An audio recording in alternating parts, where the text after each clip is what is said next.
Universal Studios, this major corporation who have all the power at this point to be transparent or to not be transparent. And so that's a question for them. Yes, sir. Felix Pidera de Telemundo Orlando. Familia, I'm so sorry for your loss. When this incident happened, Kevin was together with a girlfriend Yes. or family in the ride? Yes. He was on the ride with his girlfriend, and right now she's speaking to investigators and so forth. And so, when appropriate, she will speak to you. Yes. Sabrina Majority of Channel 9. I'm so sorry for all your loss. The president and COO of Universal said that the ride systems function as intended. You guys said that you believe there could still be a safety issue. Absolutely. Is it possible the systems weren't designed to properly accommodate those with disabilities, those with other needs? Well, those are all the things that we're looking at. Those are the very safety issues that we are ringing the alarm about. Because just because there's no malfunction doesn't mean that there were not safety issues that should have been addressed to prevent this beautiful soul from being taken from his family. Hopefully that's clear. We're saying, we're taking them at their word. There was no malfunction that they're saying. Well, you still got to explain, why did this young man end up dead? From blunt force trauma. And don't tell me about pre-existing injuries, because blunt force trauma is not a pre-existing injury. No, it's not. When you say he was unconscious for most of the ride, how do you know that? Well, witnesses. Okay. Yeah. I mean, And you're gonna Miss Cruz? yeah, that amongst others. Yes. But you know, video is gonna prove that too. Can you Yes, sir. describe what witnesses told you about how? We'll get into that later, not now. Yes, ma'am. Mr. Brown, have you and the family had an opportunity to speak with Universal? And if so, what information has Universal conveyed to both you and the family? Not at this time, but Attorney Grinke is gonna be. Yeah, I'll meeting just with say Attorney simply, Jackson. Counsel for Universal has opened a line of communication, and we expect to speak with them this afternoon. Thank you, Attorney Grinke. Any other questions? Yes. You mentioned something about the team members, how they never said anything to Kevin. Is it your opinion that they should have advised him not to get on the ride? No. I do ask that because Epic Universe's own guidelines say that if you have back issues or neck issues, that it's not recommended to get on the Stardust racers. Do you No. anticipate that being their defense in all this? Never happened. They never said anything to him about restrictions or anything. He had no medical restrictions. And remember, as his family articulated, he rode many roller coasters. He was an enthusiast when it came to theme park rides. Attorney Grinke. The only thing I wanted to add to your answer your question is the park knew of his limitations. They helped transfer him onto the ride. If the park is going to take a position that he should not have been on the ride, they should not have assisted him to get in there. Yeah. Yes, ma'am. Yes, Monica Hoyescale, Florida National News. I'm going to ask my question in English and in Spanish. Okay. What do you want the public to remember most about Kevin, and what changes or actions would you like to see come out of this tragedy so it doesn't happen to another family? And Y esto es, ¿qué es lo que usted le gustaría que el público se recuerde de Kevin sobre los cambios, las acciones? ¿Qué es lo que usted le gustaría ver que sería un cambio? Sé que esta es una tragedia, pero para que otra familia no le ocurra esto también, ¿usted qué quiere que la gente se recuerde de él? anybody can answer who wants to. In English or in Spanish? Thank you, Lisa. Take your time. We want everybody to remember him as Everybody who he can was, come up, all the family. Let's go. as someone who always liked to help, someone who always enjoyed making everybody happy and laugh. He was a great soul, and we want for this never to happen again, whether it's adding more restrictions to the ride or just adding more restraints. Just figuring out a way to make it safer, or I don't know. You want this not to happen to any other person. That's their biggest cry to Universal One family enough. Anybody else? He said one family is enough. We don't need anybody else to go through this. Amen. Amen. Any last questions? Mr. Trump, is there anything that you and your team can use from Terry Sampson's case at Icon Park that could be used towards this investigation? I think so. I think we're going to talk to a lot of experts that helped us get historic justice in that case to advise us and tell us things that we should be looking for about possible restraints, about possible safety failures, design failures, any of those things. We're also going to more than likely have. So again, we've been listening to civil rights attorney Ben Crump give update on this family that has filed this lawsuit. You'll remember this happened just 7 days ago, September 17th, at Universal Epic Universe right in Orlando, Florida. Kevin Rodriguez Zavala, only 32 years old, was riding the Stardust Racers roller coaster, and we know he suffered blunt force trauma and became unresponsive on that ride. We have learned just listening to that press conference that he was in a wheelchair. He was a roller coaster enthusiast and actually had help from the people at the theme park to actually get on the roller coaster. You also heard Crump say that an inspection was done. They found no safety issues. We do know that that roller coaster still remains closed at this time. Crump also saying that they will be speaking with Universal this afternoon, and they're pushing for them to be transparent throughout this process. Of course, the investigation continues. We want to go also live right now. We know our Vice President, J.D. Vance, is in North Carolina, in Concord, North Carolina. That's about 19 miles away from the city of Charlotte. He's there speaking about crime and also tax cuts. Let's listen in. The criminals ought to be afraid of you. You ought not be afraid of the criminals. It's very simple. And I think for too long in this country, we actually took the exact wrong approach. We told people that if you were walking down a city street and there was a crazy person over there yelling and screaming at your kids, you ought to walk to the other side of the street rather than possibly be accosted by a violent person. Well, you know what I think? I think that if a person is being violent and threatening to young children and young families, they ought to send their asses to prison instead of telling people that they got to cross the other side of the street. And Ted is going to be mad at me. Ted is a good Christian man. He does not cuss. So Ted, forgive me if I get a little fired up sometimes when I'm talking about this. Look, I've gotten in arguments with people before. You know, a couple years ago, I took my family to New York City. This was when I was in the United States Senate. We spent a few days there. It was a wonderful trip in a lot of ways. But, you know, every time we went to the subway, I'd have one of my kids grabbing onto my leg or afraid because there was a crazy person yelling, hollering, and screaming at a 3-year-old little kid. Why do we live like this? Why do we accept this in our communities? And the answer is because of bad political leadership. We have accepted for too long this idea that we ought to give over our streets to criminals and to vagrants and to people who are screaming at us instead of taking back our streets with our incredible law enforcement.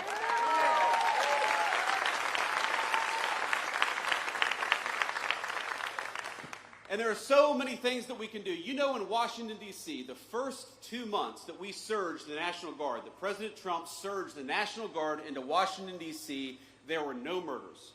Not a single murder for 2 weeks in the streets of Washington, D.C. And you know, we have all these world leaders who come. And we'll tell them, you know, we haven't had a murder in Washington, D.C. in 2 weeks. And these world leaders will look at us and say, is that supposed to impress us? Like, that doesn't sound very good. But you know, to Washington, D.C., which averaged last year a violent murder every other day, 2 weeks without a murder was a hell of a track. So you hear it there, Vice President J.D. Vance talking about crime, talking about his experience with crime. He's in Concord, North Carolina. Again, that is about 19 miles away from Charlotte. And of course, we'll have much more on that visit on our newscast at 4, 5, and of course 9. We want to go to a break right now, and after that break, we're going to talk about a show that was supposed to go to Apple TV. You're supposed to be able to see it coming up here in just a few days, but because of the nature of that show, we know as of right now it has been postponed. So we will have Jake Hamilton break it all down for us right after this break.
Welcome back to Chicago Live. I am joined by our entertainment expert, Jake Hamilton. I know you were previewing this, and you have a show supposed to come to Apple TV Plus on Friday. Yeah. And now it's postponed, called The Savant. The Savant. It was an Apple TV series. They do the weekly release format, so the first episode was going to drop this Friday. In fact, we had the Chicago exclusive interview with Jessica Chastain on the show earlier this week because, according to the plan, it was supposed to come out. Now, Apple just announced yesterday that they were postponing the release of The Savant with really no sort of a specific explanation as to why it was going to happen. I believe that their specific statement that they released, after careful consideration, we have made the decision to postpone The Savant.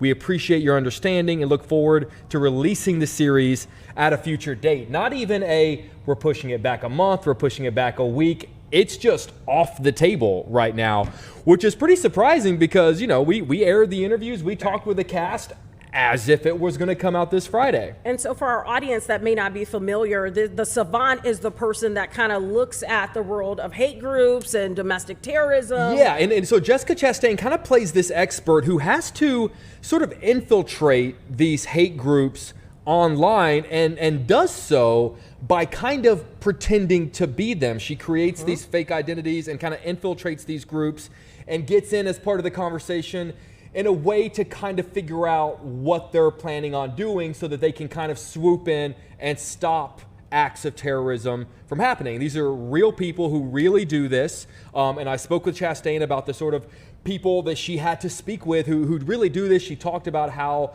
they are people who do not want recognition. They do not want thanks. All they want to do is stop these extremist groups. Now, the reason we're talking about this today is because Jessica Chastain just put out a statement that she led off with, while she does value her relationship with Apple, she respects them. She respects their decision to hold back on the release of Savant. She does not agree with the delay of the series. And you and I were talking during the break, and you know, the conversation came up with, you know, with the recent assassination of Charlie Kirk and the sort of surrounding violence. You look at what happened in Dallas today. If it's just not a good time to release something like this. And what she brought up in her statement was, she listed so many acts of violence that have happened in our country just within the last 12 months, basically saying if we're going by that, then in theory, there's no good time to release this series. And her statement was really interesting. She said, I've never shied away from difficult subjects, and while I wish this show wasn't so relevant, unfortunately it is. The Savant is about the heroes who work every day to stop violence before it happens, and honoring their courage feels more urgent than ever. While I respect Apple's decision to pause the release for now, she does not agree with it. Let me ask you this, because Yeah. you've had the opportunity to actually watch it Yes. versus, our viewers, they've seen the trailer perhaps, but they haven't watched the entire thing. We often hear, the statement, art imitates life. Do you feel like after you've actually watched this, that someone that may be in one of these groups, bad groups, would want to imitate some of what plays out, or maybe they would have the inner workings of how the people that solve these crimes think, and that's why they don't want to release it right now? Just looking at the other side of what that's such a tough question, but because there are always been. You look. There is a movie coming out on Friday called One Battle After Another with Leonardo DiCaprio, where he plays sort of an extremist who, is kind of on the other side of this thing. There's always sort of been that conversation about reality and art, and does one influence the other? And I've always been an advocator of art should be allowed to be out there. We can't be afraid of art. Art is a part of what we do. At the end of the day, the Savant very clearly has the line drawn. These people who do these things, these extremist movements, are the villains, and these are, the sort of person that Jessica Chastain plays, these government officials.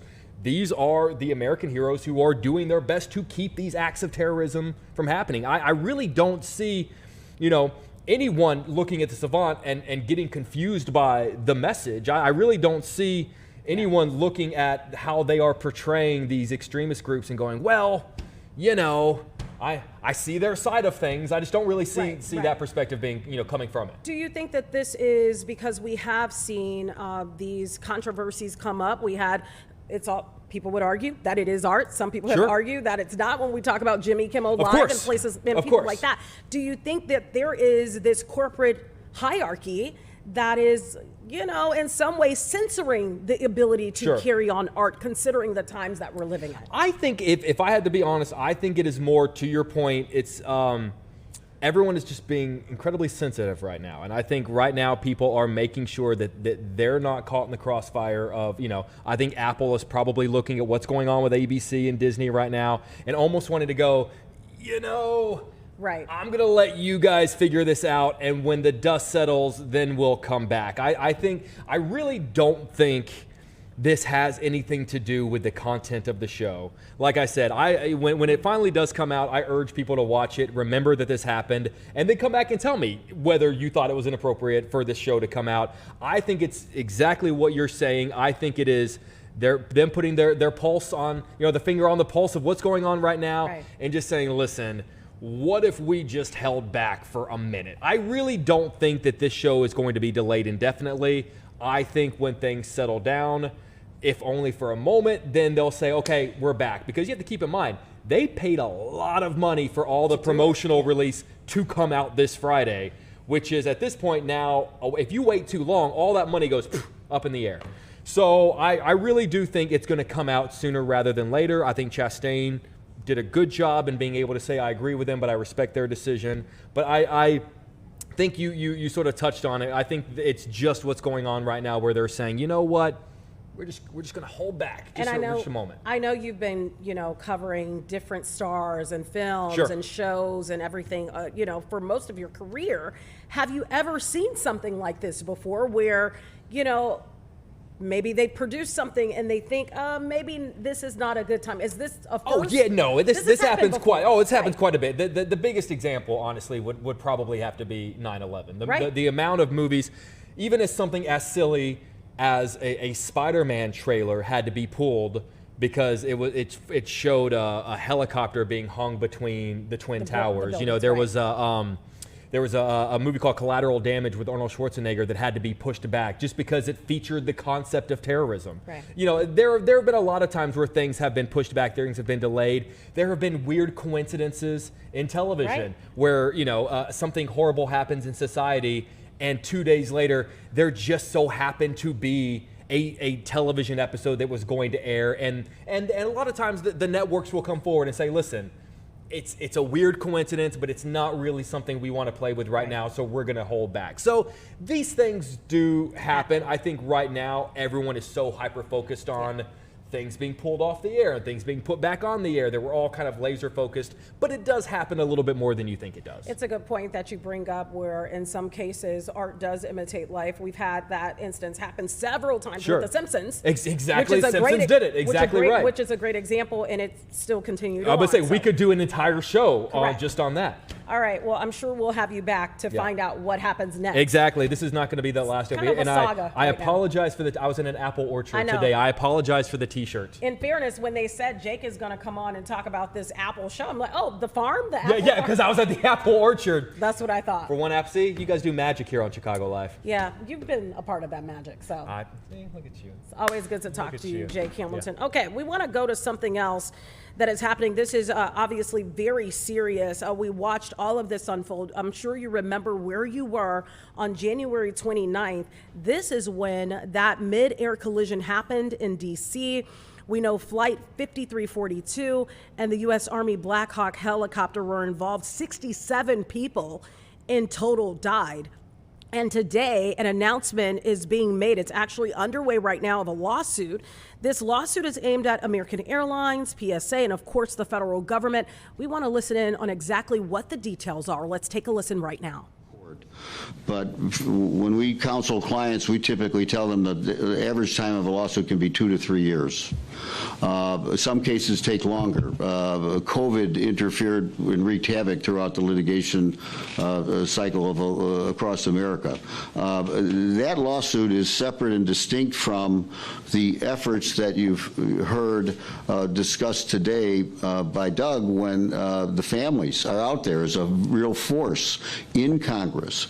Lobbying, getting the likes of Senator Cruz and others behind their efforts for change, and that, of course, that's up to the Congress. I hope I answered your question. Yeah, and this is Doug. I can speak a little bit to the advocacy work that we've been doing and where that stands. So we have a total of 3 bills to date that have been introduced in the Senate. First by Senator Moran of Kansas, where the flight originated.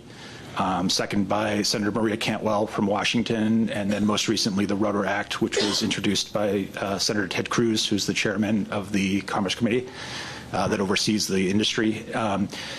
Those things now need to come together into one bipartisan bill that, and that work is happening. So we're very encouraged that the two sides are coming to the table, and we feel like we are in very short order going to see a bipartisan bill reach committee, and we will continue to engage with both sides of the aisle to make that happen.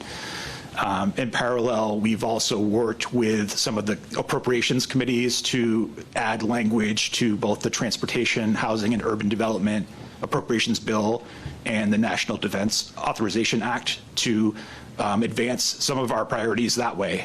So we have a lot of different threads that we're pulling, and we will continue to push for those. We also continue to engage with the executive branch, with Secretary Duffy and his team, Administrator Bedford, and most recently we've now begun an active dialogue with the U.S. Army as well. So we will keep fighting on those avenues in parallel to our work on the legal action. Wanted Tom Rousey with WJLA here in D.C. Just wanted to add a two-part question. One, just wanted to clarify what you're announcing today, although you said there could be consolidation later. This is one lawsuit representing 34 families, correct? No, this is one lawsuit representing one family. Okay, so it's just for one family. That's correct. As Bob explained earlier, all of the other notices of claim that are required under the Federal Tort Claims Act have or will be filed. They're almost all filed at this point. And depending on the lapse of the 6-month required notice period, subsequent suits will be filed. Many of those are becoming ripe in the next coming days and weeks and months, so you can expect to see all the lawsuits filed probably by the end of the year or shortly thereafter. Okay. Sorry, I was a little unclear on that. Thank you. Yeah. And then just part two is, what specifically are you demanding in this lawsuit? I know you said you want accountability. I mean, are you demanding changes by the government? Are you demanding monetary damages, both? In a lawsuit like this, the end result will ultimately be a monetary award to the family reached either by settlement or trial. Remember that under federal law, a case against the government is tried before the court. It's a non-jury trial before a federal judge. Here you have the case coupled with a case against commercial operators, and that is the right to trial by jury, and our complaint does ask for a jury trial. What normally would occur in practice is that the federal judge, if there is a trial, will have the jury hear all of the evidence, and the jury's decision on monetary damages will apply to the case against the airlines, and he or she will take the jury's decision as advisory to herself about what the award should be against the government. And it's only one award, ultimately. It's a combined award.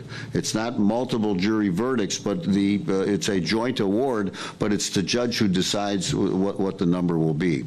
And then finally, as it relates to change, I mentioned in my remarks legacy. You've heard Mr. Lane talk about the legislative efforts. In our space, there's a concept about graveyard justice, that here you have this terrible, awful thing has happened, and you would hope that sensible, responsible corporate citizens would take the steps necessary to improve safety around that airport, and there are others in our country, by the way, with similar issues. And so that's the change that comes about, hopefully, when you have these good people who are willing to sit in front of you, the very last place that any of them want to be today, and let the message go out that their family members didn't die in vain. And hopefully the power in Congress will listen to their message, will enact laws that force change so that the likes of the FAA, the likes of the C-suite in corporate America in terms of airlines will be meaningfully responsible in making it a safer country for aviation safety.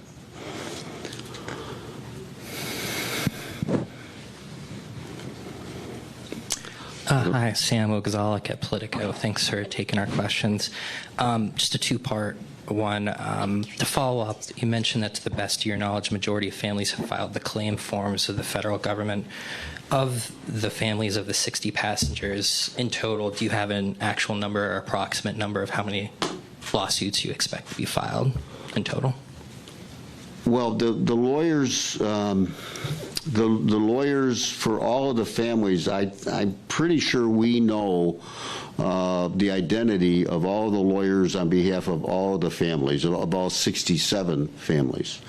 And obviously the family passengers, the 60 passengers, all of those lawyers have been working together to, we've compared notes. Down the line, once the case is up and running before the judge, it will be likely that a committee, a formal committee of the court will be formed. It would be called a plaintiff's steering committee or plaintiff's executive committee. And that committee will be empowered to engage in the discovery works, the depositions and the record requests. They're not going to say to, 10 lawyers, 15 lawyers who represent all these people, we're going to let 15 different deposition notices going to go out. We're going to force you to work together because why and how the crash occurred is common to each and every one of you. So let's have a committee appointed. That committee can work on behalf of all the families, and then the court will separately and distinctly, independently analyze the damages for the families, individual family. So it sounds like, do you expect at least 60 total separate lawsuits? Well, sure. I mean, if you look, in the crash of ET302, 157 people died. There were 13 families who, in direct dealing with Boeing before any lawsuit was filed, settled those cases on their own, as they have the right to do, by the way, with counsel. And then 144 cases were filed. Here, one of the interesting things here is, and this is all informal chatter, of course, between lawyers, but thus far, the only message we've received from American Airlines and their lawyers and their insurers is, this is not our problem. We didn't cause this crash. This helicopter ran into our airplane. Why are you even talking to us? Well, that just isn't the fact of what we will prove. We will show their responsibility. Listening right there to notable Chicago attorney Bob Clifford, who's representing one family. This is one lawsuit representing one family, and this has everything to do with a crash that happened on January 29th of 2025 of the Flight 5342, an American Airlines flight that collided with the U.S. Army Black Hawk helicopter. Of course, we'll continue to follow that on our website, fox32chicago.com. For right now, we want to take a break, and we'll be right back.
Welcome back to Chicago Live. We spoke about it at the top of the hour. We were talking about this data center set to come to the town of Minooka, and it is proposed to be on more than 300 acres of farmland. This is near Hope Road and Ridge Road, and there's a huge meeting unfolding there at 6 o'clock tonight right at the Village Hall. And here to talk to us about it is the village manager, Dan Duffy. Thank you so much for taking time out of your schedule to talk about this. No problem. Thank you, guys. Well, let's talk about this first. Let's talk about the basics of this proposed data center and really what it means for the community. Yeah, so I mean, folks are hearing about data centers, learning about data centers probably over the last year, maybe 2 years, but I know most recently it's become big in our area probably over the last year. Our data centers, like you mentioned, is just a shy under 400 acres. We had a meeting last night, an open house is tonight, but the meeting last night was primarily the public hearing as we look to annex the property in. It's really focusing on 7 buildings. So ours is a little bit different. It's a campus feel. Some of the data centers up north, you'll see on 1 or 2 buildings situated, hidden inside a block or something. This is more out there. It's like you mentioned, going on a large cornfield. Folks familiar with our area, as you come by I-80 and 55 and go west on 80, there's a large gas energy plant, and it's going right next to that. So again, it'll be about 7 buildings located out in the middle of nowhere for now. Hopefully development will come up after that. But yeah, it's for us, it means a lot for the village of Minooka. You know, we're about a small town still, 13,000 population roughly. We grew into 2000s pretty tremendously. But for us alone, it means new property revenues, new jobs, new investment. Yeah, just all around a good project for us. I'm familiar with the area that you're talking about because if you're driving there on I-80, when you talk about the gas plant, sometimes you can kind of see the fiery orange burning in the night sky. So I'm familiar with where you're talking about. I hear the positive. In some cases, when these data centers erect and people have questions about them, they're concerned about water, they're concerned about their energy bills going up. What have you learned about this particular data center that shows that won't be a problem for people that live in your community? Yeah, good point. We had a couple concerns last night from residents, and two of those main concerns were just that. One, the consumption of water, and two, the unknowns, what's going to happen with the energy, because they are high energy users. First and foremost, the water. When the project first came to Minooka, they suggested utilizing water as a cooling system, and they need millions and millions of gallons a day. We were not prepared to be able to give them that water. We're going down the road of working with the Grand Prairie Water Commission, which is an effort to bring Lake Michigan water down to this area, down to the Joliet area, and we're part of those efforts. We would almost burn up our allocation for the next 20, 30 years with just this one project. So they realized the time frame, the time constraints associated with that. They backed off and actually went to a dry system, which uses hardly any water at all. It's equivalent to the same water as a warehouse would use. So that meant more electricity, which then a lot of residents still ask about the electricity side. And that's not our lane. You know, we're more into development and investment jobs. We brought ComEd in to give us an education so the folks could listen to the experts on this. And they told us basically, yes, they're large energy users, but the fear of them pulling energy away from our houses or having brownouts is not the case in this area. Two things we learned. This area is actually, Northern Illinois is an exporter of energy. We have a lot of nuclear plants in the Grundy County area, Dresden, LaSalle. I mean, so those plants generate energy and they export to neighboring states. And then two, large projects like this are on a different line altogether. They're on the large KV lines you see over cornfields, not on the residential lines you see along streets. So residents are pulling from two different lines than projects like this. So there would be no distraction from that. I'm looking at this and it says that it sounds like the village has been told that water will not be a huge problem because it's on a closed loop system, similar to like a radiator operating in your home. Can you explain what that means for people that are watching this? Yeah, so and now technically I can't give the technicalities of it, but yes, you're Understood. right. They'll bring water in, it'll come in, it'll close off, and they'll use that water circulated through a system. That system is then cooled by the air, much like our air conditioning. So originally those large water users, data centers, did not do that. They brought water in, and they constantly needed more water. This brings water in, it closes it off, and it stays within the system, hence the substantially less water need. You brought up the fact that they were considering looking at bringing water from like Lake Michigan. Is that still on the table, or was that just something that was discussed? Yeah, it was discussed early on in the project. They were exploring all avenues. Once they found out that the timeline to get additional allocations to Minooka was not an option for them, they abandoned that idea, and I went to the dry system. So far, I know obviously a lot of this is still evolving, but what can you talk about in terms of the developer and what their track record is? Have they gone to other communities similarly to Minooka, and what has the project been like in those places? Yeah, so that was our first and foremost questions were, who is this, who is Equinix? Who are they? Who are they coming to our community? Because at the end of the day, over the last 3 years, we've had a lot of what I would call just folks kicking tires, looking for large swaths of land to actually be located for a data center. Equinix came along and they, right out the gate, seemed to be the real deal. We did a research on them, and I believe they've got about 270 data centers worldwide. They're actually, in the United States, they're all over the major cities, from LA, Philly, Chicago. And within about 2 weeks of meeting them, they offered to show us a couple of their facilities just to the north, and Elk Grove was the closest. So we took our trustees up there, checked around, asked questions, fully vetted them, make sure they were the real deal. And from there on out, it's been nothing but a great project. One thing that always comes up in conversation with a lot of this talk of new development, people ask about specifically their taxes. And one interesting, I think, point to add here is you're kind of like your location falls into, if I'm not mistaken here, 3 counties. Am I wrong? Is it Will, Grundy? Yes, ma'am. Okay, Will, Grundy, Yeah, and also 3 Kendall. locations. Say that again, I'm sorry. Yeah, it's Will, Grundy, and Kendall County, yes. Perfect. I wanted to ask you about that. Will there be some subsidies given to this company? Will there be any possible tax relief to people that live in those counties? Yeah, so another good question came up. A young lady last night in the public hearing asked about her taxes, right? She wanted to know, what's this going to do for my taxes? And Minooka's had a track record of bringing in logistics for a long time. And over the last few years, we've tried to diversify that, get away from all the truck traffic. We brought in some hotels. But along with those logistics centers and warehouses and hotels, it helps residential tax burden, if you will. So when we draw counties, schools, villages need tax revenues to operate, we look to our tax base. That includes residential all across the board. So the more you bring in of one, the more you bring in of logistics and warehousing and commercial, that's going to ease the burden on the residential side. So you want that mix, that balance. Now you add in a data center, and the rough estimates on that project, once it's fully up and going after about a 5 or 6 year build out, they think they'll produce about $6 million to $7 million potentially in annual property taxes for this area. Those are brand new revenues. And then you add in other things like a utility tax. They have a large utility use. And in Minooka, much like other neighboring communities, we have utility taxes. That'll generate taxes revenues to our village as well, brand new revenue.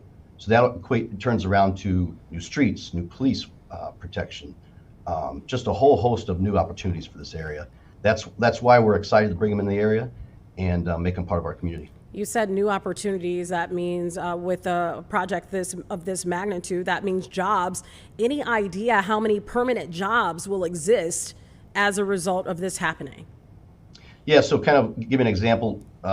We mentioned the warehouses, right? We've got several 1 million square foot warehouses. They usually bring in about 200 to 300 jobs. This data center has a total of building space. They've got about 1 million square foot there, although the job count is a little lower. I think it's around 120 or 130. But when you do the math, the jobs coming in with this data center have an average salary of right around 135,000. Those are good paying jobs for this area. And that's what we want to see. We want to see different opportunities for folks all across the board, and this will help bring in new jobs that are just going to be a nice breath of fresh air. Minooka is a very beautiful area, rolling hills, open land, a lot of farmland there as well, and really a renovation, I would say, of new homes being built there as well, because you do have industry that's starting to set up shop there. You're nestled right between Shorewood, Joliet. So my other question to you is, are you seeing a boom already in developers there wanting to build homes to accommodate all of these new businesses, all of these new manufacturing that's coming into town?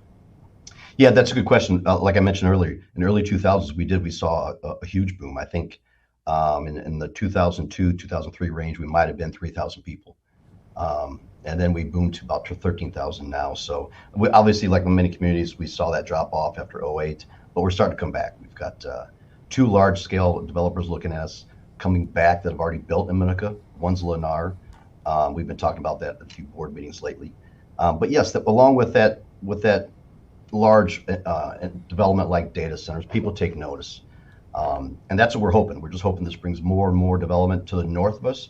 You are right, there's a lot of rolling hills, open space up north, but that is our growth area towards Kendall County, and we hope this project is a key part of that. I will admit, it is very, and it doesn't really need admitting here, but it is very beautiful. The area is absolutely beautiful. I'm sure a lot of people are excited about this, but you have some people there that want to keep it, kind of untouched and kind of tucked away. Dan Duffy, it has been an absolute pleasure. Thank you so much for coming and spending some time with us on this subject. Appreciate it. Thank you, guys. All right, we'll talk to you soon, I'm sure. We got to talk about something else. As you heard from Dan Duffy, the excitement in Minooka, but there's a lot of excitement across Illinois, right? And that's because of the Chicago Bears. We know Caleb Williams is the NFC Offensive Player of the Week, had 4 TDs last Sunday against those Cowboys.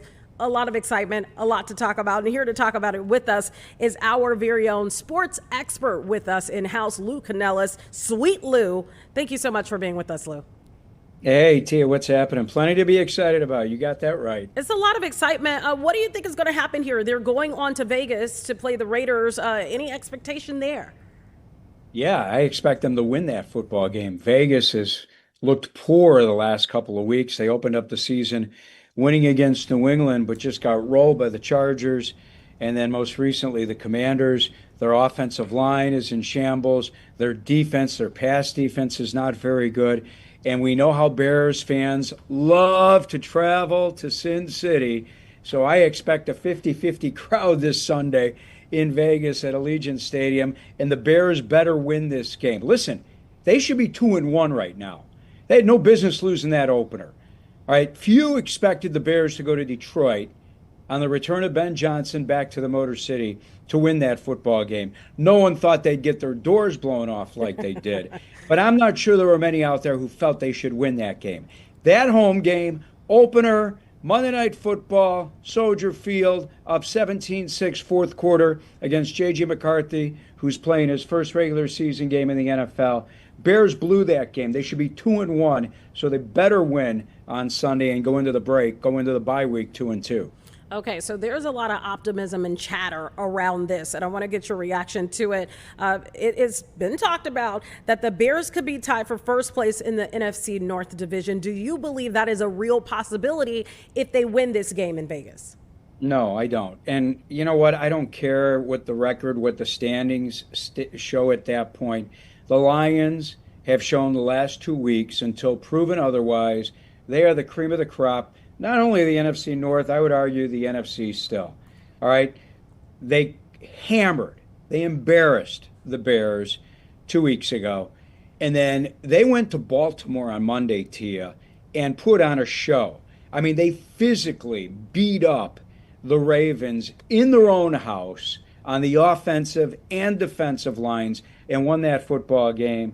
And Detroit, until proven otherwise, is the best team in the NFC North. And yeah, that includes Green Bay, that stubbed its toe badly in Cleveland, even with Micah Parsons, even with people thinking they might run the table and go undefeated and threaten that 1972 Miami Dolphins team.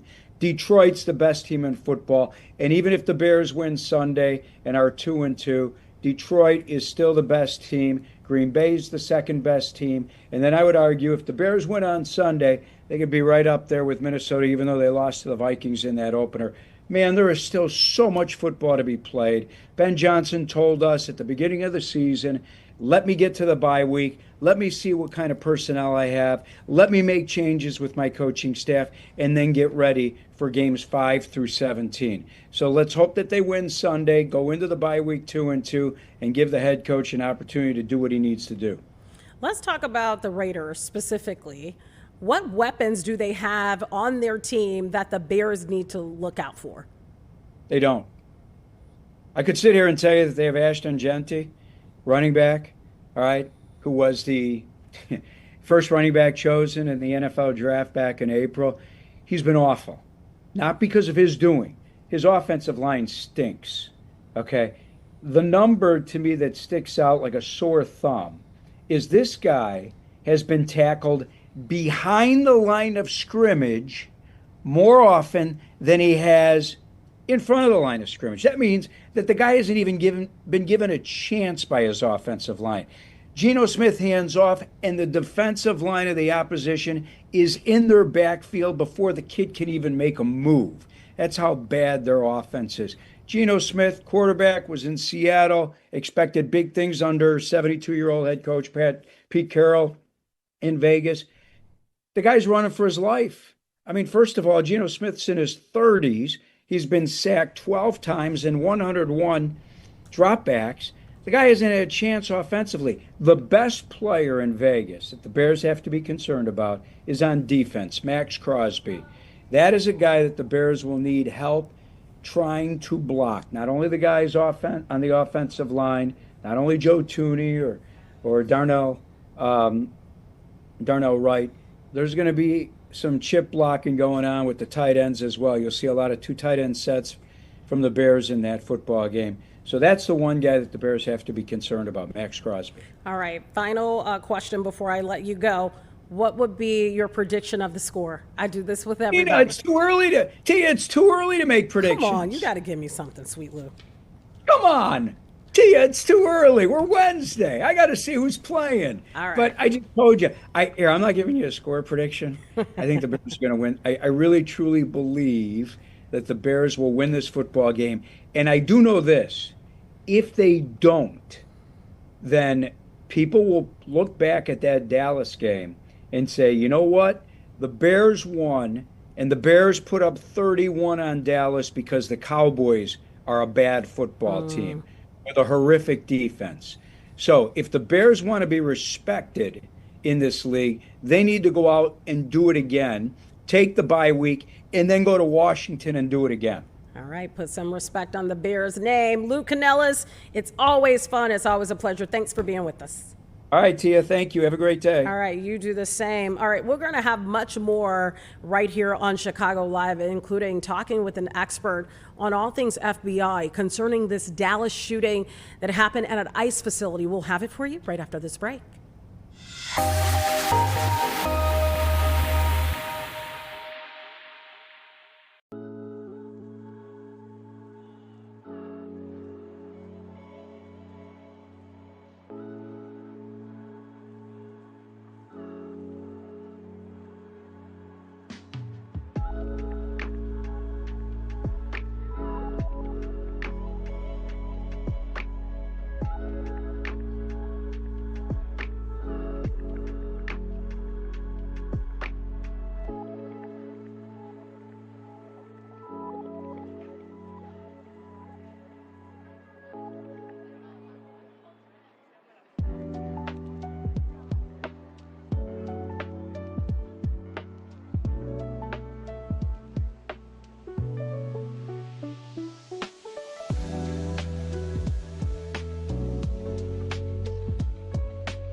Welcome back to Chicago Live. We want to talk more in depth about the shooting that happened in Dallas at an ICE facility. Let me just kind of set the stage here for what we know. It happened early this morning at around 6:40 this morning. This was in Dallas. We know that the shooter fired from a nearby rooftop from a building there, and we know 3 detainees were shot. 2 detainees died. 1 detainee was seriously wounded, and we know the shooter died from a self-inflicted gunshot wound. And we want to also point out the fact that no ICE agents or law enforcement personnel were reported injured in all of this. But to bring some perspective into what we've learned about this case, we want to bring in former FBI counterterrorism and counterintelligence operative Eric O'Neill. Thank you so much for spending time with us. It's good to be on Chicago Live.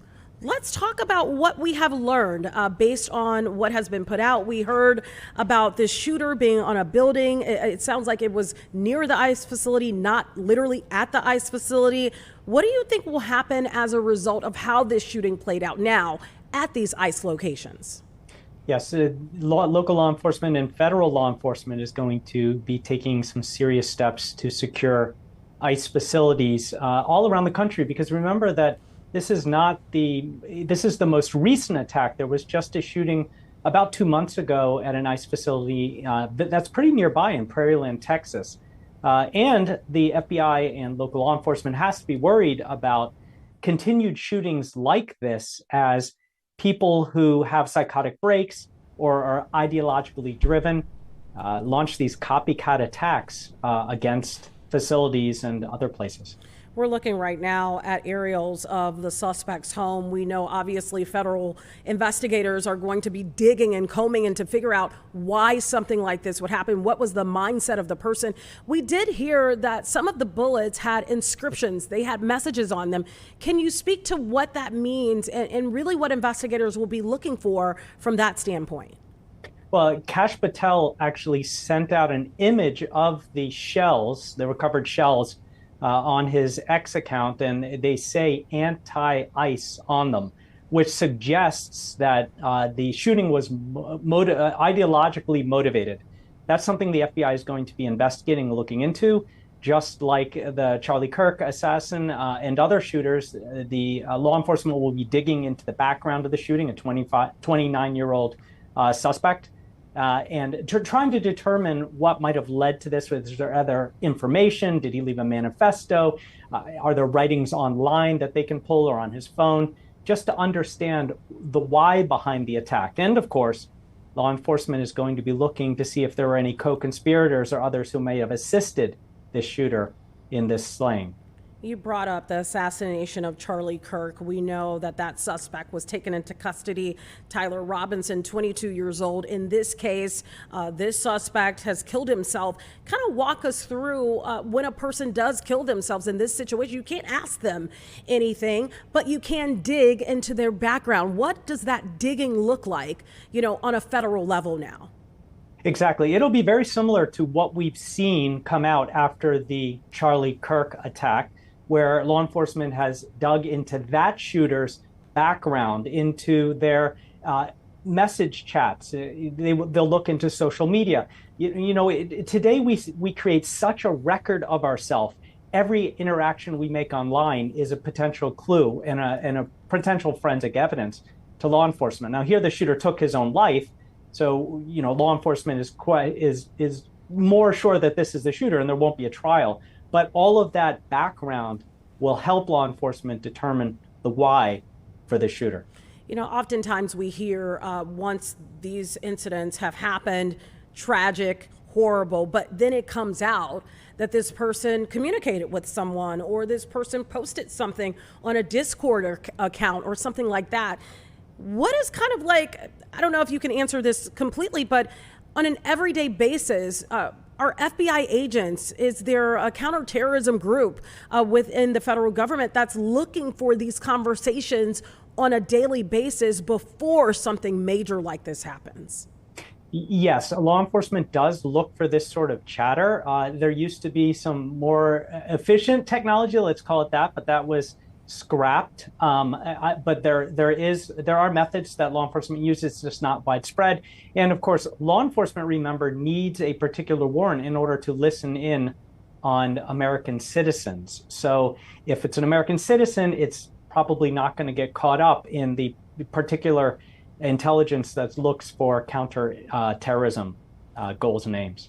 In terms of these ICE facilities, I was listening to another expert that was talking about, these ICE facilities, by and large, many of them, maybe up until today, have not really been manned themselves from the outside. And what I mean by that is when you drive up, at least the location here in our community, when you drive up, you're not seeing agents, staked out in a black car looking and surveying the area.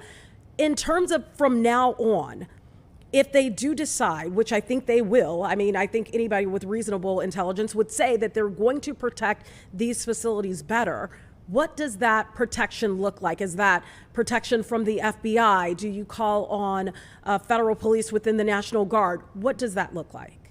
Well, they may have individuals stationed. They might be looking around the facility. This was an interesting attack because the shooter was on a rooftop aiming at what's called a sally port. This is sort of like a gate. If you think of an old castle, it's that the one gate raises and then you have that entryway and another gate. The idea was that a van was leaving and had come through the first gate from the interior. That gate closes behind, and then the gate that would lead out to the street opens, and that's when the attacker opened fire. It appears he was somewhat of an amateur. He just fired indiscriminately, and instead of hitting the ICE agents that I suspect he was aiming at, he hit 3 detainees, killing 2 and critically injuring a 3rd. I don't know how you protect that from happening other than having, bulletproof glass on the vans, but I'll be interested to see what steps law enforcement takes. What happens in the next phase of this investigation? Obviously, we saw the home of this suspect being scoured. What are the next steps in this investigation? And do you think that this will be something that, because we are seeing, I don't want to say a rise in this because I don't want to give it, that type of credit, but we are seeing people become more emboldened now that we kind of have to be on the lookout for this type of behavior? I think we do. Remember that this sort of ideologically motivated attack, if that's what it is, I mean, this shooter wrote anti-ice on his on the shells that he used, the bullets, and then the Charlie Kirk shooter wrote messages on his rounds.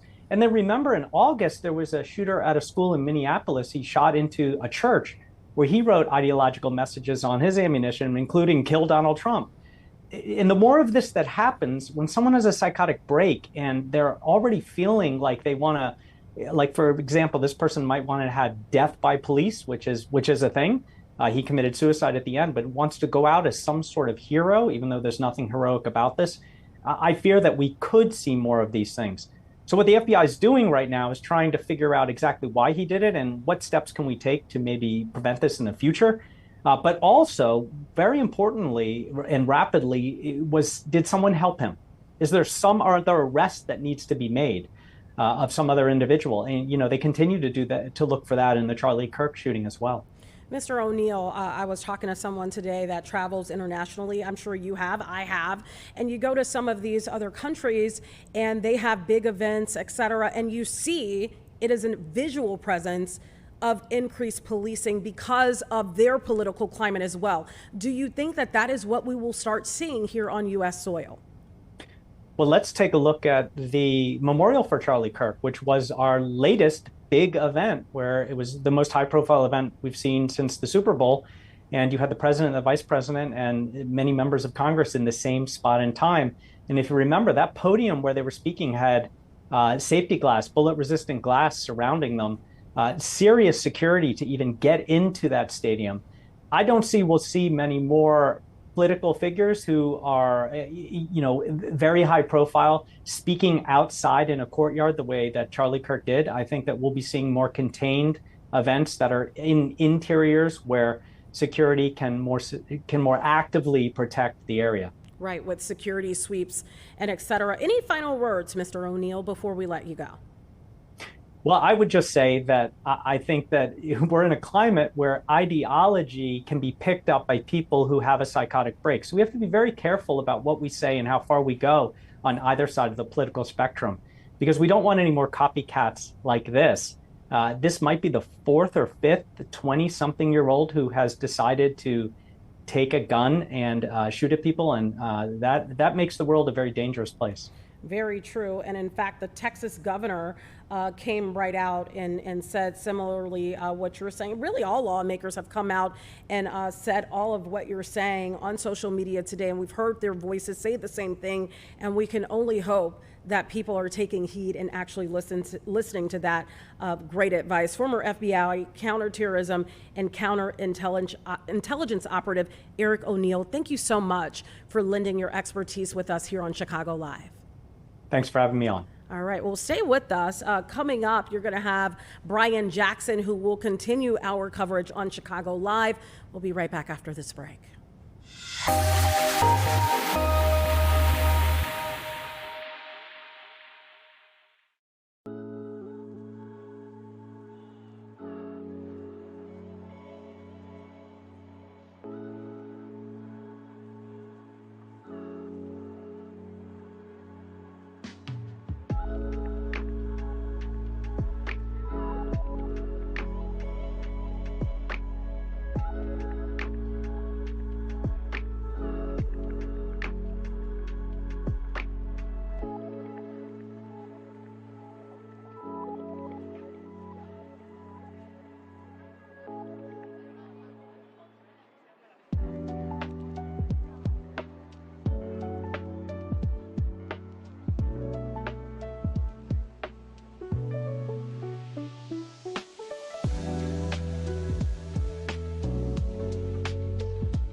Welcome to Chicago Live. Brian Jackson here with you. Time is now 2:06. Let's take a live look at the big boards tracking the New York Stock Exchange. You can see right now, looks like trading points are down about 188 so far on this Wednesday afternoon. We're going to stay in New York. We're going to check in on the UN General Assembly. Let's listen in. Concessional finance, debt relief, innovative mechanisms, and enhanced technical cooperation. The Dominican Republic's commitment is strong. Despite the challenges, we have achieved tangible progress in implementing the 2030 Agenda. In particular, we stress the sustained advances in the first two SDGs, poverty reduction and zero hunger. As a result of our social protection policies, boosting our agricultural production and increasing the minimum wage, we managed to reduce moderate levels of poverty from 25.8% in 2019 to 18.05% in the first quarter of 2025. Here we're going to check in with Hakeem Jeffries. He is leading a press conference from Washington, D.C. Let's listen in. Support the partisan Republican spending bill because it continues to gut the health care of the American people. Republicans have launched an all-out assault on the health care of everyday Americans. The largest cut to Medicaid in American history. Millions of people throughout urban America, rural America, small town America, and the heartland of America, along with black and brown America, losing coverage. The Affordable Care Act is under assault by Republicans who refuse to extend the tax credits, and as a result, at least 20 million Americans are going to experience dramatically increased health care premiums, copays, and deductibles. Medicare will face a $536 billion cut at the end of this year if Congress doesn't act because of the Republican one big ugly bill. All across the country, hospitals, nursing homes, and community-based health clinics are closing, including in rural America, because of the Republican health care crisis. And Republicans have effectively ended medical research in the United States of America, including terminating research for children with cancer. This is an immoral assault on the health care of the American people. And that's why Democrats have drawn a line in the sand. We will work together, sit down, meet anytime, any place, with anyone in order to avoid a Republican-caused government shutdown and in order to decisively address the Republican health care crisis that is devastating the people of the United States of America. Questions? Mr. Leader, at this point, with no talk scheduled, do you just anticipate this to be on a cruise control toward a government shutdown? Republicans have clearly demonstrated they want to shut the government down. Throughout this process, an intentional decision was made by Republican leadership in the House and the Senate not to have a single conversation with Democrats. They're not even pretending as if they want to find common ground. Donald Trump agrees to our demand on Saturday to hold a meeting in the Oval Office to try to avert a government shutdown. The meeting is set on Monday for later on in the week, and then Donald Trump wakes up Tuesday morning and goes on an unhinged rant and cancels the meeting. Why? Because he doesn't want to discuss the Republican health care crisis, and they've decided to shut the government down. And on top of all of that, Mike Johnson cancels votes that we were scheduled to have next Tuesday and next Monday in immediate advancement of a possible government shutdown, decides that there's no need for us to be in town. I mean, that's all outrageous, and it points to one thing. Republicans have decided to shut the government down. What do you think got to the president? When was the last time that you spoke to Speaker Johnson about the shutdown mission? We spoke briefly last week about the logistics around the government funding vote, but had no discussion about substance. If Republicans were to include an ACA funding extension in the CR, would that be sufficient to win your support? We have to have a conversation with Republicans in order to work toward decisively resolving the healthcare crisis that they've created. And part of that healthcare crisis relates to the Republican refusal to extend the Affordable Care Act tax credits. America is already too expensive. Electricity bills are skyrocketing, housing costs are skyrocketing, grocery prices are skyrocketing. The Trump tariffs are causing increased expenses to the tune of thousands of dollars per year for everyday Americans. And now we're facing this healthcare crisis caused by Republicans that is going to result in increased healthcare premiums, copays, and deductibles that may cost some Americans thousands of dollars a year in additional costs. Peter Jeffries, when it comes Yes. to the health care, does it need to actually be a provision within a bill, or would it be enough for Johnson and Thune to verbally commit to working with you to extend the ACA tax credit? I have a very forward-looking, positive, and communicative relationship with Speaker Mike Johnson, but there's no trust that exists between House Democrats and House Republicans at this particular point in time, given the fact that they've consistently tried to undermine bipartisan agreements that they themselves have reached.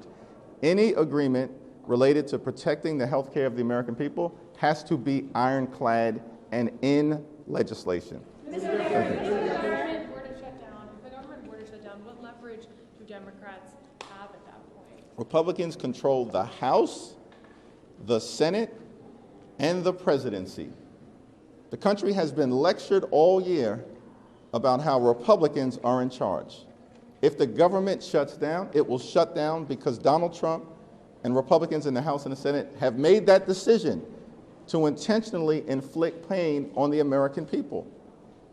The question is being asked all across the country, why don't Republicans want to address this health care crisis that they've caused related to Medicaid, hospitals, nursing homes, community-based health clinics, the Affordable Care Act, medical research, cancer research, Medicare, and the things that matter to the health and well-being of the American people. Like this is a serious moment. This is not a fire drill. It's a five-alarm fire. You were just listening to Minority Leader of the U.S. House of Representatives, Hakeem Jeffries. He was sharing some remarks as we are on the verge of potential government shutdown. All right, time is now 2:15. We're going to take a short break. Then we're going to have a look at the forecast with our chief meteorologist, Emily Walls. We'll be right back.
All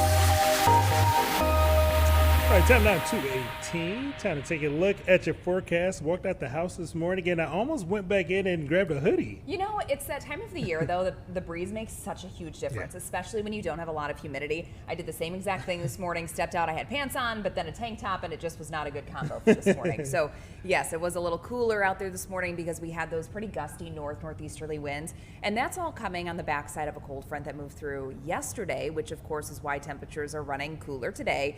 And if you look at this live view here, we have quite a few clouds. We'll go ahead and say it's mostly cloudy out there right now. Something that we're going to be watching for throughout the rest of today is a very, very small isolated rain chance. But again, I can't stress enough how small of a chance that is because most of us are going to get through the day just under some cloud cover. Although tomorrow we're going to actually be waking up to a cooler air mass. So that's going to be the perfect recipe for some lake effect rain showers, which typically, you know, when you think of lake effect, you're thinking snow. We don't have to worry about that. This is going to be lake effect rain showers. Would be a completely different story. It would be, and I don't think that we'd be able to talk about it with a smile on our face this early in the season. But yes, lake effect rain showers are certainly going to be possible tomorrow because we're going to have that cooler air mass in the morning moving over the relatively warmer waters of Lake Michigan. So you'll notice that the low temperatures tonight, we're going down into the upper 50s in the city, but a lot of the suburbs actually going to be dropping down to the low to mid 50s. So again, perfect recipe for those lake effect showers, mainly in the morning. Once temperatures are going to warm up during the afternoon, we're fine from that. Skies become partly cloudy. We're going to be in the mid 70s. And then this weekend, make some plans to be outdoors. Beautiful. Friday all the way through the middle of next week, Brian, we're talking nothing but sunshine. Temperatures are expected to be in the upper 70s to low 80s. And typically for this date of September, your average high is around 72 degrees. But by the time we go into this upcoming weekend and next week, that's dropping to about 70. So every few days, those average highs are dropping. And we're looking at temps that are way above average. It's still going to be feeling much more summertime shy. Yes, early August, and soak it up because, you know, we know We'll what's enjoy around the corner. it. So possible chance of rain, and then it looks like possibly a week if you're not expecting any rain. Right. So when it comes to the drought monitor, that's something that we're going to have to keep a pretty close eye on. For those of you with lawns, I'm sure you're noticing they're a little parched, right? Even with the scattered showers that we've had over the last few days, they haven't made a huge difference. So the drought monitor, it comes out every Thursday morning. So tomorrow morning, we're going to get another update. But as it stands right now, most of the area is actually considered to be abnormally dry. We have moderate drought status across the northwest suburbs. So we really could use some rain, but tomorrow, that's our last shot. And then we're done with rain for about a week. Ooh, yeah. Right. Done with rain for about a week. Any chance you think we're going to be done with the 80s in the next 7 to 10 days after this? After this little stretch? I'm not buying it yet. Yeah. So if you look at the long-term forecast, so the Climate Prediction Center has actually issued their 8 to 14 day outlook. So that's taking us into the first week of October, and that's still showing significantly above average conditions. Now, are we talking that we're definitely going to be in the 80s? It's a little too far off to tell, but there's definitely a signal there that we're going to stay above average. So if you're hoping for those, fall-like feels, I still think that wait a little we're while. a ways off, but I'm ready for those crisp mornings. Yeah, they're give just me some hot apple cider. not hitting us yet. Yeah. All right, Emily, thanks very much for your time. All right, time is now 2:21. We're going to take a short break, and we'll be right back on Chicago Live.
Welcome back to Chicago Live on this Wednesday afternoon. We've just learned that mayors across the Great Lakes, including Chicago's own Brandon Johnson, are part of a group that is launching the Fresh Coast Economic Transformation Action Plan. We're going to get a little bit more perspective on what exactly it is and what it means for the city of Chicago, and also why the mayor is involved in this. We're joined by Helena Volzer. She is the Senior Source Water Policy Manager with the Alliance for the Great Lakes. Thanks so much for being here. Thanks so much for having me on. So first I want to start with, for our viewers at home, what exactly is the Fresh Coast Economic Transformation Action Plan, and why do you think it's so significant for all of the Great Lakes region? Sure. The action plan is an initiative of the Great Lakes St. Lawrence Cities Initiative. And it's a plan that outlines kind of some recommendations that cities and local governments can take in order to be prepared to transform this region into what's often been referred to as a blue economy, blue-green economy, whichever color you refer to it as, but to promote economic development based on our water resources here in the Great Lakes region. And speaking of that economic development, this plan talks about creating potentially up to 18 million new jobs. Where do you see the biggest growth opportunities? Yeah, so the Alliance for the Great Lakes is a nonprofit, nonpartisan regional organization working to protect our most precious resource, the fresh, clean, and natural waters of the Great Lakes. So I'm not an economic development expert, but where our report that we recently issued sort of highlights some of the economic development that's been taking place in this region. You can find our report at greatlakes.org. It looks at, kind of three primary sectors: agriculture, industries like data centers and high tech, and then critical minerals mining. And where there's been a lot of economic development, and every state in the Great Lakes region has kind of enacted tax incentives to attract this kind of industry, is in the data center sector. Now, data centers themselves don't provide a whole lot of direct jobs, but it's thought that, through enticing these data centers to locate here, that it leads to an additional economic development. And so one of the main focuses of our report and my research has been, if states would like to attract this kind of industry, how do you also balance that economic development with protection of water resources? So what exactly does that look like? How do you find the balance, and what policies are going to be put in place to make sure that that balance is the right balance?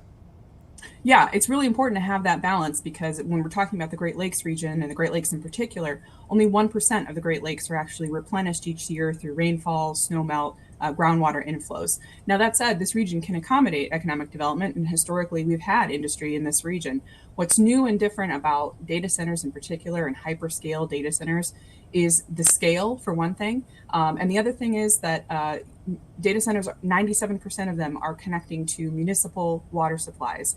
And what that means, and when a data center does that, is that there are no water use reporting requirements associated with that when they're connected to a municipal supply. That water use reporting falls to the municipal system. So one of the main challenges is that we really don't have a great understanding of what the water use footprint is of a data center.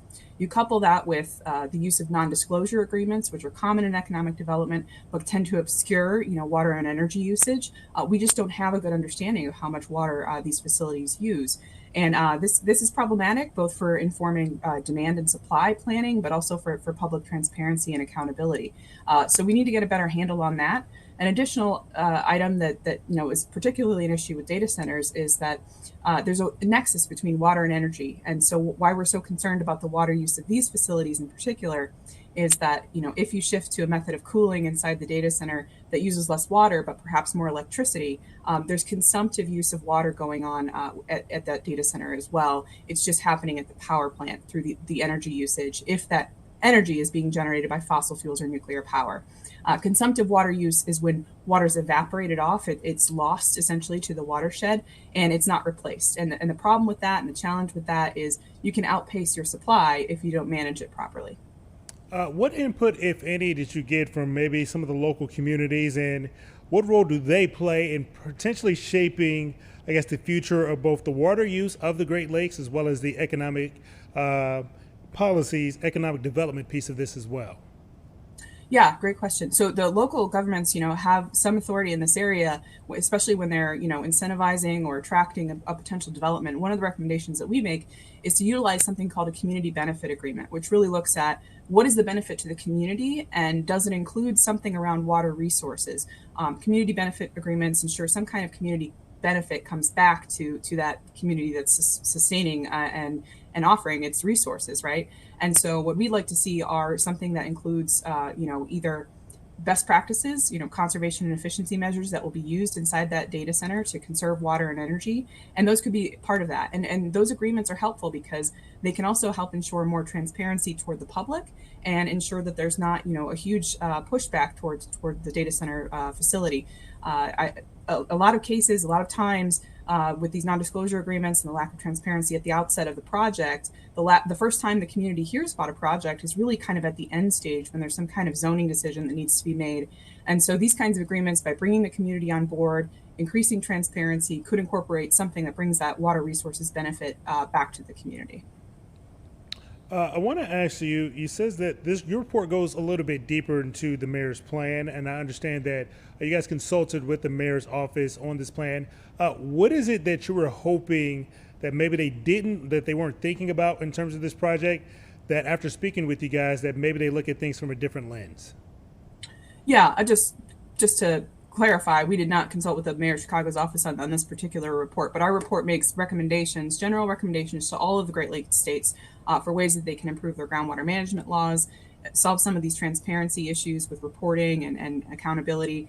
But in terms of how our report goes beyond, I think one of the key things that we point out is, as I mentioned at the top, all of the Great Lakes states have enacted some kind of sales and use tax incentive, to lure this industry here. And so we really question whether or not it's essential to still be offering those kinds of incentives.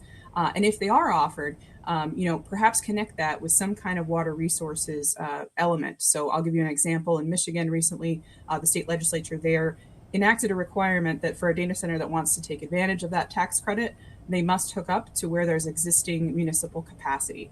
And so what that means is if the data center wants to have that, sales tax incentive, they must locate somewhere where new water infrastructure doesn't need to be built out to service it.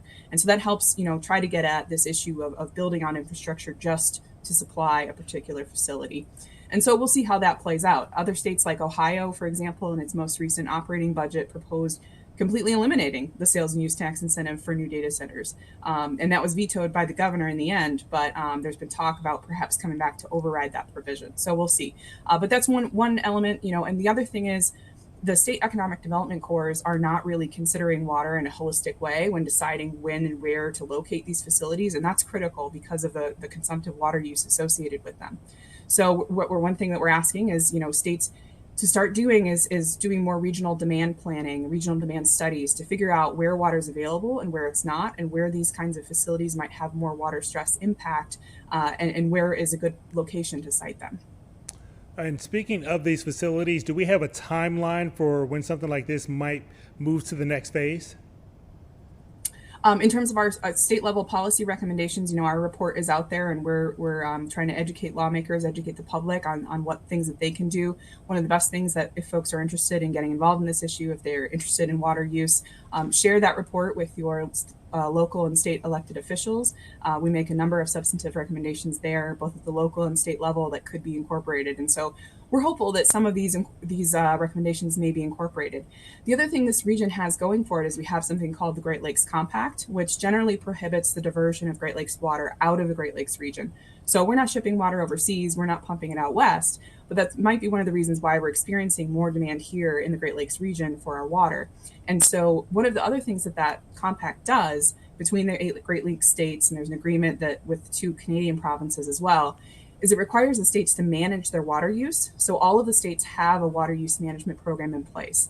And what we're saying to the states that are, build upon that foundation for collaboration amongst one another, learn from one another, but go further with your state water use management programs, reconsider, the thresholds for permitting and registration so that we can get more transparency around that water use reporting. and really build upon the foundation of the compact. It's something that sets the Great Lakes region apart from other regions in the country where we're seeing a lot of data center development. The states can share best practices and learn from one another, and also collaborate where watersheds don't respect state lines. All right, Helena Voser with the Alliance for the Great Lakes. Thanks so much for your time. Thanks so much for having me on. Have a good one. All right, you as well. Time is now coming up on 2:34. We're going to take a short break, and we'll be right back on Chicago Live.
Welcome back to Chicago Live. A new study is analyzing some data on the effectiveness of Chicago red light cameras. If you've driven anywhere around the city, you've likely seen quite a few more popping up over the last year or so. We're now joined by Yi-Chang Nguyen, a data scientist, who's going to give us a little bit of perspective about this. Thanks so much for being here. Hi, Brian. Nice to meet you. You as well. Let's start with the basics. What did this study reveal about the impact of some of the red light cameras that we're seeing all across Chicagoland? Yeah, for sure. Yeah, so this is a case study we conducted with Dr. Bella's group in University of Chicago about how ARID's mobility data can be used to evaluate traffic safety interventions. We specifically picked the red light camera as an example to validate this because there are a lot of prior knowledge on that, which gave us really great benchmark. So we perform a statistical study about by comparing the road segments with and without the red camera in the city of Chicago across different months of the year. The result is very much within expected. Basically, it provides another very strong evidence that the red light camera is very effective in reducing the crash. Our number is it's effectively reducing crash by like 25%, which is a really encouraging result. I want to give our viewers at home a little bit of an idea exactly how many cameras were used in this study, and how did you guys decide what neighborhoods that you were going to focus on specifically? Are you taking some from the south side, some from the north side, some from the west side? Walk us through that process. Yeah, I don't think we specifically pick red light cameras for different specific neighborhood. We basically take all the red light cameras we can get. And this is, again, you can look at the coverage map, which is like everywhere across Chicago, even some of them slide out of the city as well. Yeah, so I think we get a good coverage. The reason we can do that is about, because we have sufficient data from ARID today. The mobility data we have basically cover every single street of the city, in the city of Chicago. So this is really powerful. We also understand that harsh braking was a part of this study. What did the data reveal when it comes to that, and why is that such an important indicator? Yeah, I'm glad you asked that. This is actually the pretty exciting discovery we found, right? So I talked about the crash reduction is 25%, and we tried to conduct a similar study with the harsh braking, and surprisingly, or strikingly, it gives us a very, very similar result, which is 21% reduction. So that being said, instead of looking at the crash, because we know crash data are very rare, right? Harsh braking events are 24 times more frequently than the actual crash, which gives us a really good metric to look, a leading indicator to look into, without the need of waiting to months and years to look for wait for the real crash data to accumulate. So, which that essentially means is we can evaluate those kind of traffic intervention in weeks instead of years, which is potentially can be a game changer. Were there any specific patterns that maybe stood out in terms of this? I guess, red light camera use, maybe such as time of day, rush hour, or season? How did that factor into some of the data in which you guys found? Yeah, given the scope of the project, we only look at a few of them. We did find that in the rush hours, they are like obviously more frequent. There's 11% more likelihood to have a crash. In the late night, which is you have 73% reduction in frequency, and it also seems like the summer drivings are during the summer it has more frequency in terms of crash, 13% up compared to other seasons. We didn't look at all the other season, winter, spring, and also fall. It doesn't seem significantly different. Another interesting factor is about the number of lanes. Every time you increase one lane, you basically increase the crash frequency by roughly 30%. To us, it's a very interesting find. Hey, Chang, some critics, they may argue that red light cameras are a lot more about creating revenue for the city over addressing safety. How do you think the research maybe addresses people who have some of those concerns? Yeah, so obviously I cannot comment from the perspective or revenue perspective, but from the safety measurement perspective, right? From the data, actually, it worked, right? 25% is a non-trivial number, and it's backed up by our large amount of mobility data collected by Arity. So just say like one thing I want to mention is like people think about red light camera. Oh, okay, there's some safety concern. There's some privacy concerns. There's some again additional revenue. But from our study's perspective, this is actually we put the red light camera is there for you for the safety of the driver, right? We are really trying to putting the equipment there to help the society to be much safer. So that is our perspective. Well, Chicago is obviously the third largest city here in the United States. What do you think that other cities across the country could learn from conducting a similar study as you guys did? Oh yeah, so this is the power of our mobility data. We have 40 million connections to the drivers, and our data covers every single street of the entire country. So it is very easy to replicate this study across the country for other cities. I think all the government and the transportation agency can benefit from our data. And bottom line, what do you think that Chicago drivers and taxpayers should take away from this study? In your opinion, do you feel like it shows that red light cameras are truly working?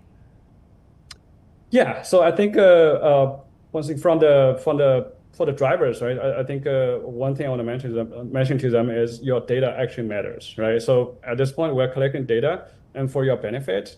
Without their sharing of data, this kind of study is not possible because traditional data sources were including analyzing police report, which is very inconsistent and very hard to pass out for any type of analysis and doesn't scale as well. Really, so by sharing data with us, we can empower this kind of safety study, and you are making our government more efficient, and in terms of improving public safety and all those things. Obviously, this study focused on red light cameras here in Chicago. Are you working on any future studies that Chicagoans should be looking out for in the near future? Not at this point. We are still in the scoping stage with Dr. Bella's group in University of Chicago, so more to come on that. All right. Yi-Cheng Nguyen, a data scientist, thanks so much for your time as you share some of the revealings of this study on red light cameras here in Chicago. Research found that there was a 25% reduction in collisions. Thanks again for your time. Thank you, Brian. All right, take care. Time is now 2:43. We're going to take a short break, and we'll be right back on Chicago Live.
Welcome back to Chicago Live. Time is now 2:48 on this Wednesday. Obviously, our biggest story of the day did not happen here in Chicago.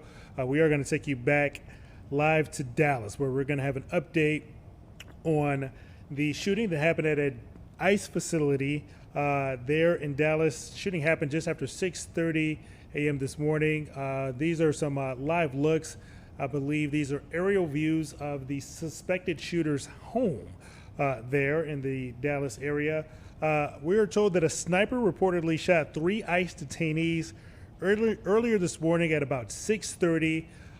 That suspect then turned the gun on himself when he was being approached by law enforcement. Since then, sources have identified that shooter is 29-year-old Joshua John. Again, the suspect turned the gun on himself, so law enforcement will not be able to figure out exactly why 29-year-old Joshua John did this earlier today.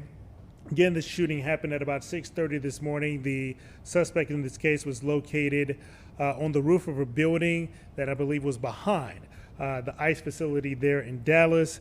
We've heard from a lot of local leaders, and we will be continuing to get more updates from Dallas throughout the day here on Fox 32 Chicago. Now I want to bring you back here home into our Chicago Live studios. Time is now coming up on 2:50. We are now joined by Chicago Alderperson Timmy Knudsen of the Chicago's 43rd Ward. He's introducing a new dog-friendly business ordinance that would give Chicago food establishments the option to welcome dogs under some clear health and safety protocols as well. Thanks so much for your time and for being here. Yeah, thanks for having me. I want to start with what inspired you to draft this dog-friendly business ordinance?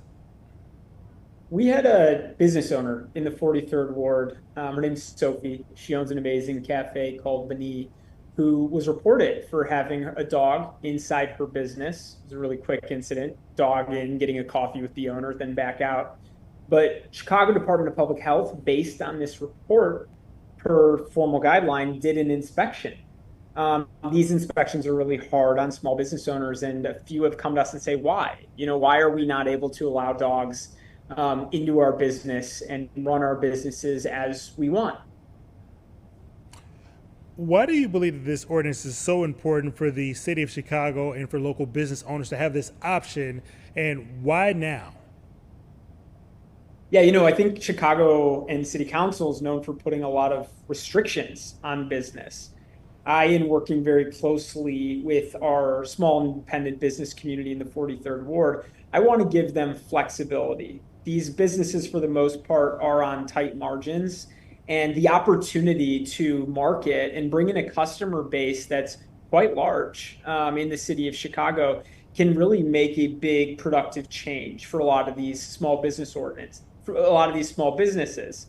I want to note, this will not be an ordinance that all small businesses opt into. We are not forcing, via this ordinance, any business to allow dogs. It just gives them the option, so long as they're willing to also sign up for the rules that they will then be required to follow.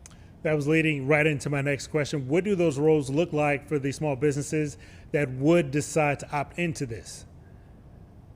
Exactly. So if a business, and again, food retail establishment, chooses to opt in to the dog-friendly ordinance, they need to put clear postage on the front of their building.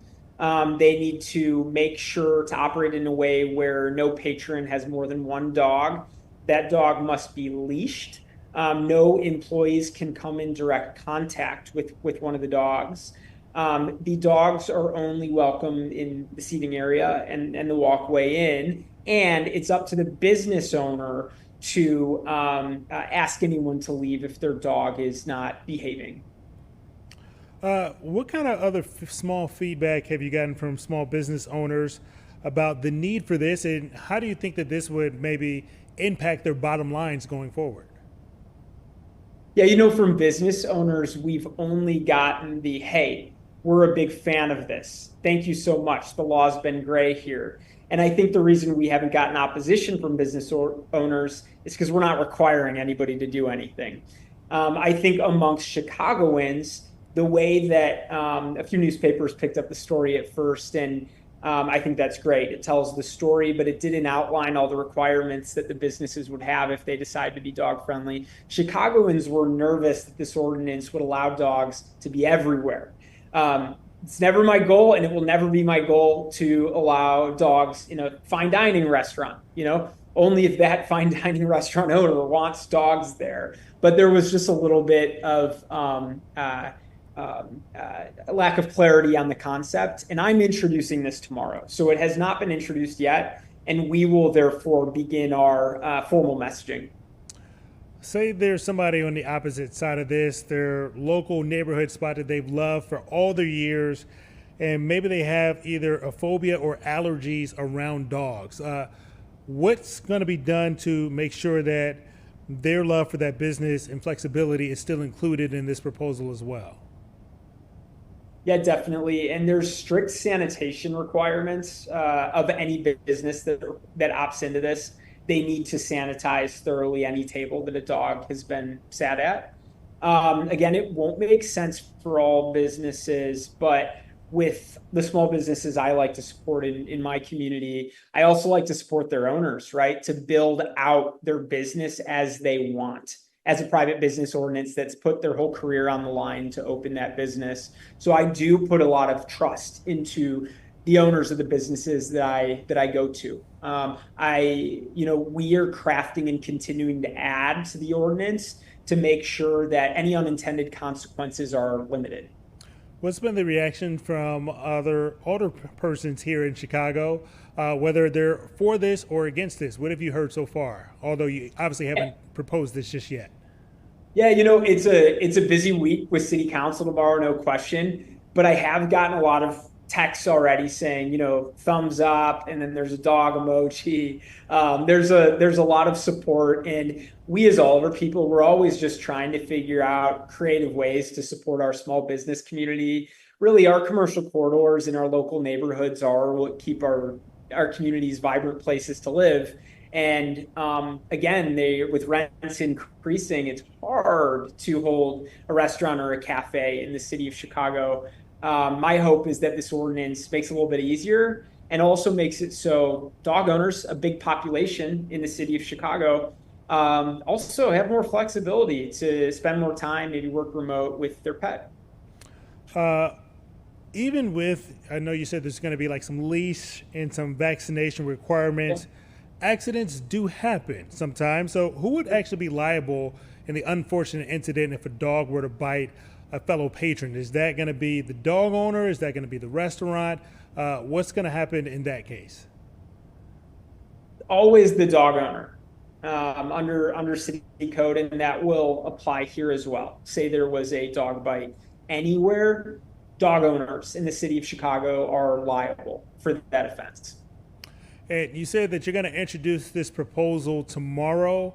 What happens next from there? And walk us through, what does that timeline look like? Yeah, so we'll introduce tomorrow. When I introduce an ordinance, I like to talk to everyone on council, see any feedback, anything that we might be missing, and then we go to committee. There, I'm sure, will be an amended version by the time we get into committee. We're sending it to the Committee on Licensing, on Consumer Protection. My feeling is that there's a lot of excitement around this ordinance and that we'll get it through committee into a full council vote next month in October. Have you had any interactions with the Department of Public Health as well as Business Affairs in kind of moving this proposal forward? Absolutely. And yeah, thank you for the question. So right when we ideated this ordinance with Sophie, we went straight and had a few calls with the Chicago Department of Public Health. They had really great and essential feedback for us to build in those rules that I say the business is required to abide by if they want to be a dog-friendly business. A lot of them came from CDPH, and same with BACP. BACP had a lot of good ideas on how to make this work in practice, making sure that it's not an extra strain on any Chicago department. And I think with the help of CDPH and BACP, we're in a really good landing point. I do also want to note one other important party that's come out in saying a lot of words of support to the ordinance is the Illinois Restaurant Association. We work hard to support the restaurants in the 43rd Ward here, but thinking about how to support them better in the city of Chicago. And it just means a lot to me that this ordinance has the support of the Illinois Restaurant Association. All right, we're running out of time here. Got one more quick question for you. If this ordinance does pass, would these restaurants be required to have some signage out front that says dog friendly so that patrons know that they could encounter dogs when they enter this restaurant? Absolutely. There needs to be visible posting. And we, in the next few weeks, I think we're going to put together an example of how that signage can also be made fun and make sure that it's getting the information across correctly. All right, Chicago Alderperson Timmy Knudsen of Chicago's 43rd Ward. Thanks so much, and make sure to keep us posted as you move this proposal forward to lift the dog ban in restaurants across the city of Chicago. Thanks again. Thank you for having me. All right, time is now 2:58 here on Chicago Live. We're going to now return you to New York City for one final look at what's happening at the UN General Assembly. Let's listen in. It's the case in Europe with the conflict in Ukraine, in Africa, the situation in the Sahel, and the crisis in the Great Lakes region.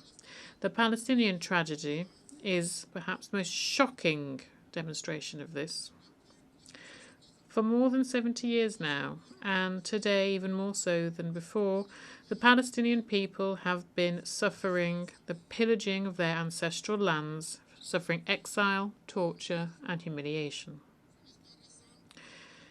Their recent history is simply a succession of pages written in blood, indifference, and scorn.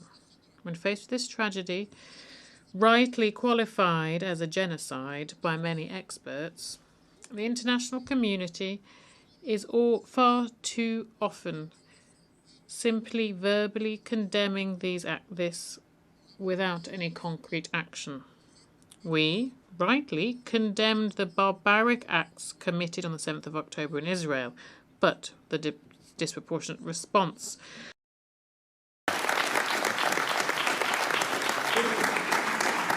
I thank the President of the French Republic and now welcome His Excellency Chairing Tobgai, Prime Minister of the Kingdom of Bhutan.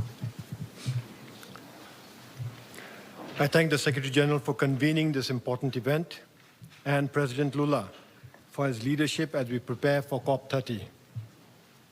Excellencies, ladies and gentlemen, I am honored to present a preview from Bhutan's third nationally determined contribution, our enhanced commitment under the Paris Agreement. Bhutan is already carbon negative, absorbing 5 times more carbon dioxide than we emit, and over 70% of our land is under forest cover. We are determined to stay that way, even as we pursue sustainable growth, tackle poverty, and improve livelihoods. NDC 3.0 sets clear, quantifiable goals for 2035 and is integrated into our 10X economic roadmap and our updated long-term low-emission strategy. At its heart lies the Gelifu Mindfulness City, a bold model for low-emission, climate-resistant urban development. But our commitments come at a real cost. We forego hundreds of millions of dollars in revenue every year by not exploiting our natural resources. We spend 3.2% of our GDP on climate and biodiversity, which is among the highest in the world today. We subsidize rural electricity to reduce firewood use and have embedded climate education in our education system. Yet, the effects of the climate crisis are escalating. To cite but just one example, road restoration costs due to climate impact have risen by 112%, diverting much-needed funds for urgent development works. Bhutan is doing more than its fair share, but we cannot do it alone. We call on the international community for predictable finance, technology, and capacity support so that we can sustain our neutrality and resilience. Excellencies, ladies and gentlemen, we want COP30 to be the implementation COP, where ambition is translated into delivery. Bhutan will lead by example, submitting NDC 3.0 ahead of COP30 with concrete, actionable targets. Projects like the Galifu Mindfulness City and our RED Plus initiatives show how even a small, vulnerable nation can pioneer solutions anchored in nature and regenerative development. Excellencies, ladies and gentlemen, I am pleased to announce here that we will launch our NDC 3.0 in Laya, a nomadic highland community. The village is situated at over 4,000 meters above sea level. By doing so, we highlight the front line of climate change.